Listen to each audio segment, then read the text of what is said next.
Hi, everyone. Welcome to week 2.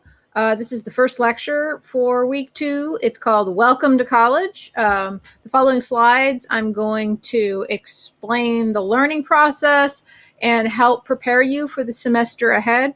Some of you may already know this stuff, but I just want to prepare you for all of the work you're going to be doing in not just this class, but in others. Question 1, why are you in college? What will you do with your college degree? Question 2, what skills do you hope to gain in college?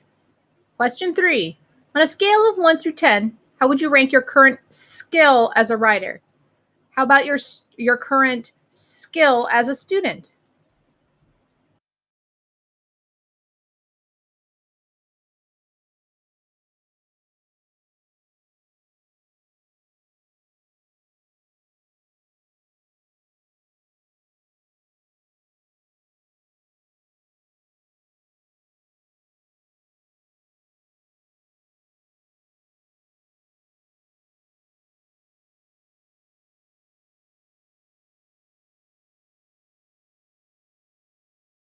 Next activity. Prompt 3 adjectives, past, present, and future. Think back to your past self as a student in a school setting. How did you feel about the learning process or school? How do you feel now? How do you feel about the future of yourself as a college student? Now respond in writing. Write a word for how you felt then, now, and in the future.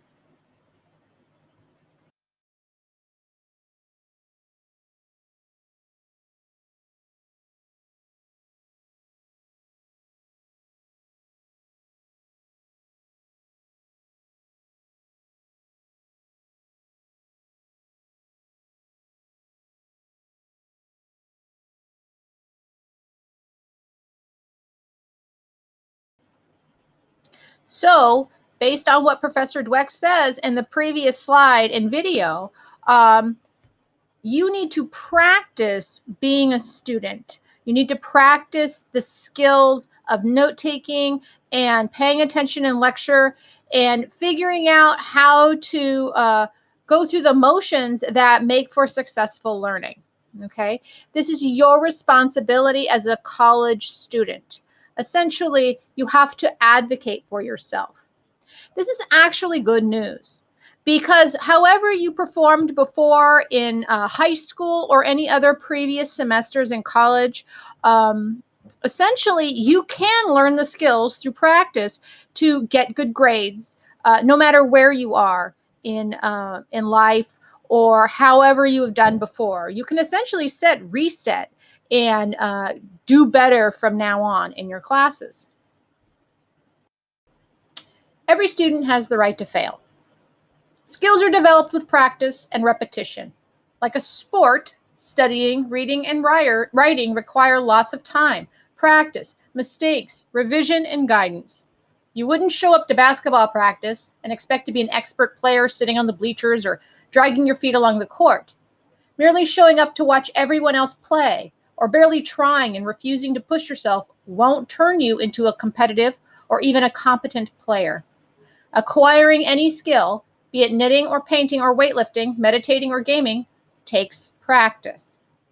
So what does this mean for you as a student?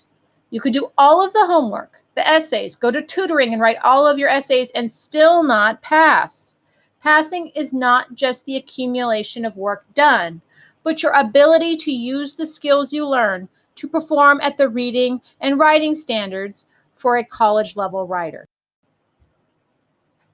So essentially, learning is a process, a series of steps we perform when we read a text, learn a skill, or take a test. The more complicated the skill, the more in depth the process. But with a growth mindset, we can see that learning is a series of actions purposefully and mindfully applied to build new skills. Again, this is great news for you because you don't have to just be quote unquote smart to understand the material or succeed in college. You can succeed in college by applying certain skills and techniques to understand the material. While I play this next video, I would like you to write down, maybe in a bullet point, um, Boyd's process while he learns a kickflip. This is a great YouTube video channel.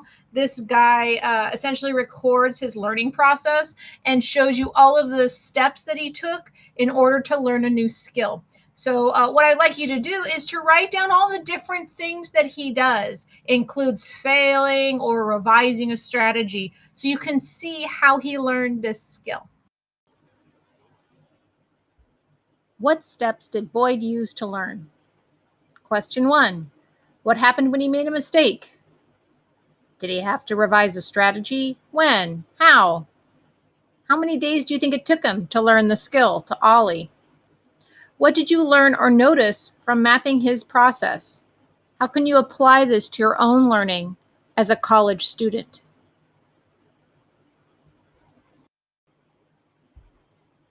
This is an optional video if you would like to watch it. This person mapped her learning process of learning the violin. So if you watch this video, here are some questions to help guide you through her learning process. How long do you think it will take her to learn the violin? How well do you think she'll play in 2 years? What different phases did her learning take? Guess what prompted her decisions to modify her learning?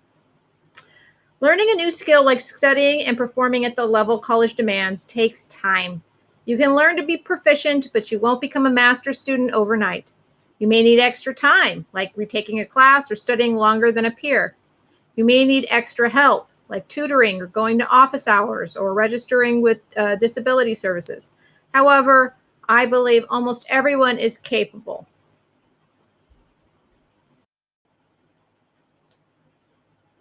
Notes are required in all college classes.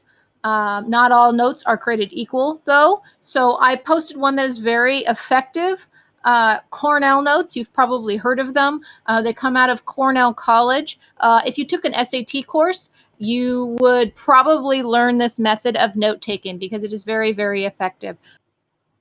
Keep in mind that taking the notes won't make it magically appear into your mind on test day. You have to take them during the lecture in your own words.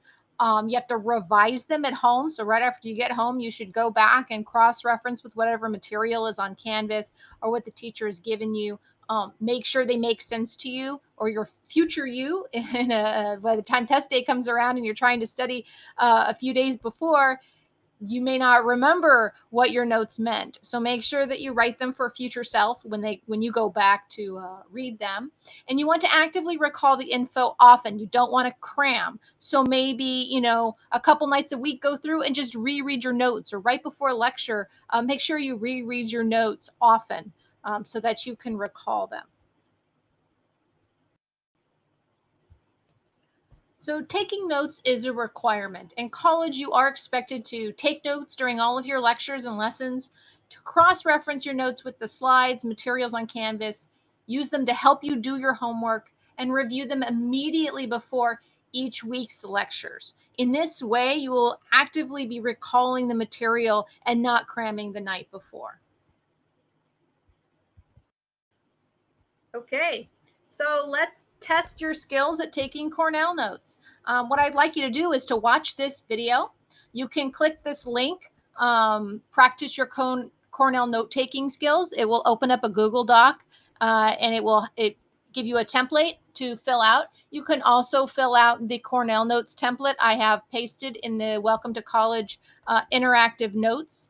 So please watch the video, take notes. You will be posting this on the discussion forum. On this slide, you'll see 2 videos, okay? There's this one in the background and there's one in front, okay? So the one in the background is over an hour long. And this guy over here, I think he does the web series Info College Geek. He's really good, by the way. I suggest checking out some more of his videos. He does a 6-minute summary of this really good lecture that was over an hour long on how to study less and to study smart. So I actually suggest you watch the long one as well. But not everyone has the time to watch that. So I've included the 6-minute summary that you can watch instead.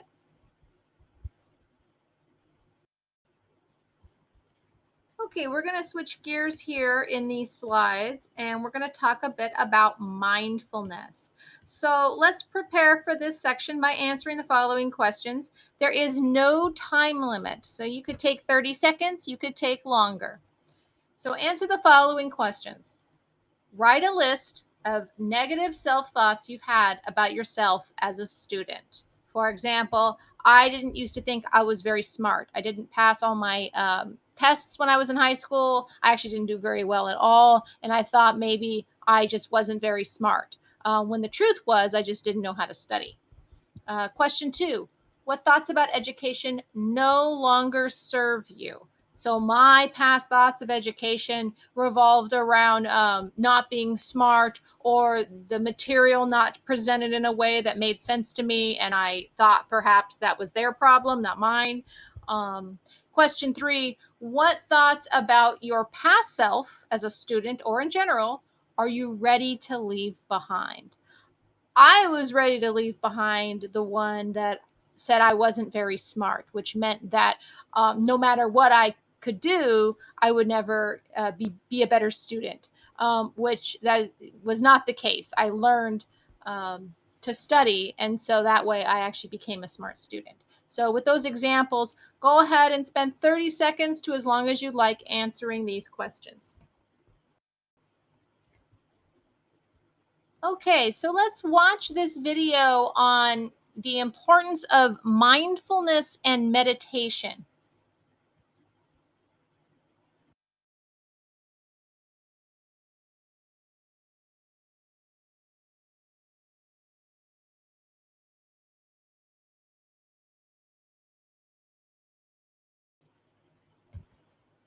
Okay, now with mindfulness and meditation in mind, let's go ahead and practice it. This is a very useful tool for overcoming stress and anxiety that you might feel in college while you're trying to study or in preparation for a test. It's very important that we try to manage our anxiety in school because too much anxiety will actually prevent your ability to learn.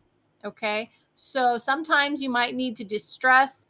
And in fact, I think it's important to do a meditation practice every day, but not everyone has the time for that. So I would like you to watch this video. In fact, you will only watch part of it because you'll have your eyes closed for about 10 minutes of it. The classroom meditation grounding and presence video. If you would like some more information, there's a minute and 30-second video here with a little monkey, as you can see in the background, talking about how your thought, sometimes it's hard to get your thoughts to stop occurring while you're meditating. So that might be a useful video for some of you who encounter that problem while you're trying to meditate. Every semester, students ask me how they can stop procrastinating. I'm convinced everybody procrastinates. Even I procrastinate, and all your teachers procrastinate. So I thought it might be helpful for you as students to learn how to kind of overcome this habit of procrastinating and understand where it's coming from and how to overcome it. In response to the previous video, here are some questions I'd like you to answer. There is no time limit. The habit of avoidance. How is procrastination a form of stress relief in your life? What are you stressed about when you procrastinate? What is your trigger? What is the method for interrupting your habit of avoidance? How can you remind yourself to use this method? The following slides deal with keeping a planner in college. It's very, very important that you write down due dates, important dates on the Evergreen Valley College academic calendar. You do not want to try to remember all of your assignments in college. You essentially will be wasting brain space trying to juggle all of that information when your brain should be focused on more important things like studying for the exam, not when the exam is due. So, I'm going to give you a few different videos that break down the different ways you could keep a planner. I highly encourage you to keep a planner. I would just pick one of these methods and maybe try them out throughout the semester. Maybe switch if one's doing okay, but you want to see what another method might do for you. So this first one here is a bullet journal. I actually keep a bullet journal. It's a bit more complicated than a regular journal or a regular planner, but I think the method of migrating your goals and writing the calendar in the book itself and the versatility of it is very helpful. In this next video, this student shares how she keeps track of all of her assignments and why and what the method is for her writing in a physical planner. I start the video at 2 minutes and 45 seconds and end it at 8 minutes and 30 seconds. In this video, a guidance counselor from the University of Buffalo breaks down how what dates and information you would put in a planner and why it's important. I suggest following his advice when you're filling out any planner in on Google or in a traditional planner or in a bullet journal. So he mentions the University of Buffalo's academic calendar. I went ahead and linked in the slide the Evergreen Valley College academic calendar to help you fill out your planner on Google if you choose to use Google. Take a few moments and reflect on those last three videos and answer this following question. What planning method will you use? Will you use the bullet journal or a traditional planner, Google Calendar? Might you use a mix of two or more? Or maybe a different method altogether? Please explain what planning method you will use. I personally use a bullet journal and I cross that with a Google Calendar. I put big events and deadlines in the Google Calendar, but my bullet journal has everything else in it as well as the big stuff. There are no more activities in the following slides. It's just mostly information and extra advice for you as a college student. Um, so here's some more advice. Figure out your class pattern. Okay, each class or professor has a kind of pattern that they use to um, plan their class. Usually they'll reveal to you, okay, well, every second week you'll have a quiz, or you can look at the syllabus and maybe if there's due dates for big assignments, right? You can kind of see how they're maybe exactly 3 weeks to a month apart. So professors have a pattern usually when they design their lesson plan. It's good to get to know that pattern, right? So it cues your brain to expect when you will start studying, how often you're going to study, and the types of tasks that you're going to have to do. I encourage you to show up at least 5 minutes early to your Zoom class meetings or physical class sessions someday when we get back to going to school. And start browsing your notes before class begins. That's a really good way to prime your brain and remind yourself what happened in the last class, because usually a professor will just add on to each class session from the previous class. It also it reminds you of what questions you may have had, because you may have posed questions in your notes. You can ask those questions of the professor when class begins. Consider the notes you take on your reading required homework. So when you read a chapter in a textbook, you should always read it with a pen in your hand or a pencil. You should always be taking notes on anything the teacher gives you. You won't just ever remember it. There's so much information that's coming at you as a college student that your brain isn't necessarily just going to remember everything it reads. That's not how it works. That will never happen. You'll never remember everything you read. It would be nice if we did, but we won't. So I would just consider taking notes as a part of your homework. It's just something that you need to do. So when are all your essays due? Set a timer for 2 hours and do a free write or test run of your essays to take to a tutor. So whenever you get an assignment, even if it's not an in-class essay, I would set a timer for 2 hours and just write what they call a zero draft and just free write in response to the prompt. even if you don't understand what you need to do. This is really helpful because at least it gets out all of your initial ideas. And you do a practice run on it. Your brain gets used to the topic and what issues you might have in response. Like, say you get stuck on a certain point in your essay. Well, your brain knows this right now, right? It's better to get stuck 2 weeks before it's due than it is the night before it's due. And then you can take that to a tutor and you already have a draft. A draft in 2 hours is great. It's somewhere to start.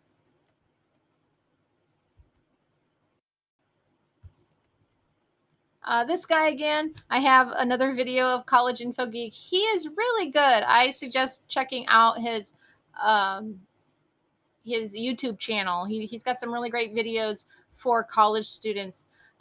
In this video, he breaks down different ways to help develop strong habits, things you may have always wanted to do, but just never got around to doing, like exercising every morning. So he breaks that down. This is an optional video. You don't have to watch it. The other one is another video on habits and how to develop good habits. Just keep in mind that none of this advice will do you any good if you don't actually put it into practice. Knowing something works is not the same as doing it. In our internet culture, a lot of these clickbait articles tell you, 3 things will make you a better student. Well, yeah, they might actually make you a better student. But when you read that article, you get this dopamine hit from learning the strategies, thinking, now I will be more successful. And then you don't actually use any of the strategies. You think because you know that a strategy exists and you know which one you should be using, somehow that's the same as actually doing the strategy. Don't do that. Actually perform the strategy, actually utilize it and use it, knowing it is not the same as doing it. Okay, so now we're nearing the end. Um, I would like you to think back on all of the things you learned and all the videos and all the advice you got from all of these slides. It was quite a bit of advice. Okay. So what is your plan?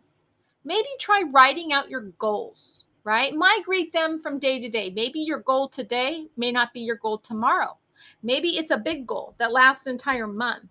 Maybe it's a goal that you just do every single day and that you'll be doing for the rest of your life. Maybe you think you will, and in 6 months, your goals might change. Cross out goals that aren't worth your time anymore. What you thought might have been a good goal this month might change next month. I highly suggest doing daily to do checklists. So maybe at the beginning of your day, write down the top 3 things you need to do that day and smaller things underneath. Update them, cross it out, keep going. Just the act of crossing out something that you've done is very satisfying, and it encourages you and to keep going and to finish the list. Schedule everything, even your break time. It's very important to schedule break time. You might want to, put in your calendar 3 hours with your friends playing video games on Wednesday nights, right? When you put it in your planner, you've essentially told your brain, I have time for this. And you won't spend that 3 hours thinking about the assignment that's due. You'll say, no, I planned this so you can have good time with your friends. You don't have to spend that time also trying to worry about something else. You can just focus on the fun you're having with your friends because you scheduled it and you know you have time for it. Check in with yourself. Productivity is a skill. How well did you keep up with your work today, or your work in a week, or your work that month? It's good to think back on yourself often and your performance. I'm not saying this to beat yourself up. You don't want to look back and feel bad about yourself, but you want to do some self reflection often and go, okay, last week I didn't do as much as I had hoped. What can I do differently this time? Or how did I talk myself out of doing that assignment? Right. And so you can, leverage what they call leverage your compulsions, right? If you have a habit of procrastinating because of a very specific trigger, right? You want to talk yourself out of that. You want to say, okay, this trigger is going to happen and I do this every time. So I need to be prepared for that. Okay. Be aware of your habit triggers and how you can use your own psychology against yourself. For example, when I sit on the couch, sometimes I will reach for the controller and I want to turn the TV on. So what I did was I took the controller and I put it in a drawer in the kitchen. And instead of the controller, I put a book. So when I sit on the couch and my brain immediately reaches my arm out to grab the controller, it actually grabs a book instead. And I have to make a conscious choice to get out of the chair to go turn my TV on. So it's these little tricks that, knowing yourself and knowing your habits, you can overcome them and be more productive. This is not a video. This is actually a link. If you hover over this, you'll be able to go there, or you could just go to meetup.com. There is a novel writing month. I believe it's in November. It might actually be this month. I'm not sure. Anyway, the challenge was that you try to write a novel in a month. And I'm not saying for you to write a novel in a month. What it did was it created this phenomenon called shut up and write, right? Because people felt like they just weren't doing it. They tried to show up and write their novel and they never would. So this person came up with Shut Up and Write, where people will come together all at the same time for an hour and a half or for every day, what have you. And everyone shows up that's part of that group and they just sit and write together. They don't do anything else. Anyway, you can join these groups for free, and you can actually do them all around the world now. You don't have to go to a cafe in a physical location to join. You can go to meetup.com and find a Shut Up and Write group on your own. So say, you need other people there to be in a study group, that aren't talking to each other. You just go, I'm going to show up, and for this hour and a half, I'm going to do nothing but study. And I'm going to do it because other people are there and they're doing their own work. A lot of PhD students writing their dissertations do this. I know because I used to go to the physical locations. I would go to the cafes out in Santa Clara and San Jose, and I would meet all these PhD candidates working on their dissertations at these meetups. I also met people who were working on their screenplays, and I was working on my book. So it's really helpful to have study partners. And in COVID, there's not a lot of people anymore that you can go just see to meet up. So I highly suggest getting creative and finding groups you can join that will encourage you to study and set the time aside for your education. And lastly, one of the best favors you can do for yourself is to sign up for tutoring.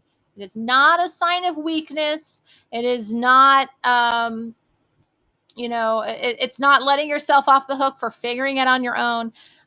Tutoring is actually the best way to learn, in my opinion, because you're getting one-on-one instruction. Think of going to tutoring as a matter of learning from a master student. A tutor is not just someone who is helping you with your homework when you don't understand the material or just when you have to write an essay. A tutor is a mentor. They are tutors because they cracked the college code. They're really good at studying, and that's how they became a tutor. They know all the tips, the tricks, the strategies that work. Okay. So I really encourage you to sign up for tutoring. Sign up for your very own mentor today. There's a link here on the slides, and I'll link it again on Canvas. I highly, highly encourage you to meet with a tutor every week. Sometimes just knowing that you have to check in with somebody every week will make you do the homework that you may not have done without that person. So again, I highly, highly encourage you to sign up for tutoring.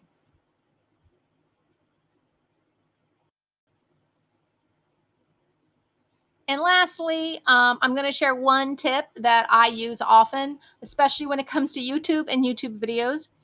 I play them on fast speed and I turn on the subtitles and I read along. I press pause when I want to take notes. In that way, I kind of speed up the material until I get to something important. And I can also do it twice. I might do that and then watch the video again on faster speed. So I get a little review. I'm not saying you need to do that for my videos, but it's sometimes helpful and prevents your mind from wandering because you have to focus on what they're saying because they're speaking much faster. So you might want to try it out. Next time you watch one of my videos, try to speed it up and read the subtitles, and you might find that you pay attention more. And with that, good luck on week 2.